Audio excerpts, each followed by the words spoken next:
ఇక్కడ world rowing cup జరిగింది. So జరిగినటువంటి దానిలో ఇండియాకి చెందినటువంటి వారు గోల్డ్ మెడల్ని కైవసం చేసుకున్నారు. సో అలా గోల్డ్ మెడల్ని కైవసం చేసుకోవడం ఇది ఫస్ట్ ప్లేస్ అన్నట్టు, ఫస్ట్ టైం ఇండియా యొక్క చరిత్రలో.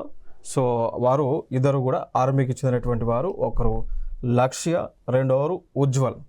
సో వీళ్ళిద్దరు కూడా ఆర్మీకి చెందినటువంటి పర్సన్స్, లైక్ లక్ష్య, ఉజ్వల్, వీళ్ళిద్దరు కూడా వరల్డ్ రోయింగ్ కప్లో గోల్డ్ మెడల్ని కైవసం చేసుకోవడం జరిగింది. సో ఇలా ఇది ఫస్ట్ టైం. సో గతంలో మనం తీసుకుంటే వీరు కూడా మెడల్ని, అంటే గతంలో మెడల్ని కూడా సాధించారు. లైక్ ఫస్ట్ మెడల్ అప్పుడు అది 2012లో లండన్ ఒలింపిక్స్లో సాధించారు వీళ్ళు. ఓకేనా.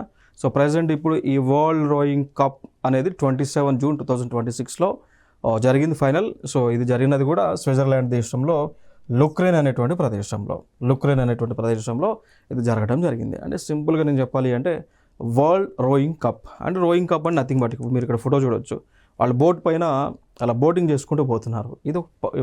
ఇదొక కాంపిటీషన్. సో దీంట్లో ఆర్మీకి చెందినటువంటి వారు లక్ష్య, అదేవిధంగా ఉజ్వల్ అనేటువంటి వారు, వీళ్ళిద్దరూ కూడా విన్ అయ్యారు. విన్ అవ్వడమే కాదు, గోల్డ్ మెడల్ తీసుకొచ్చారు.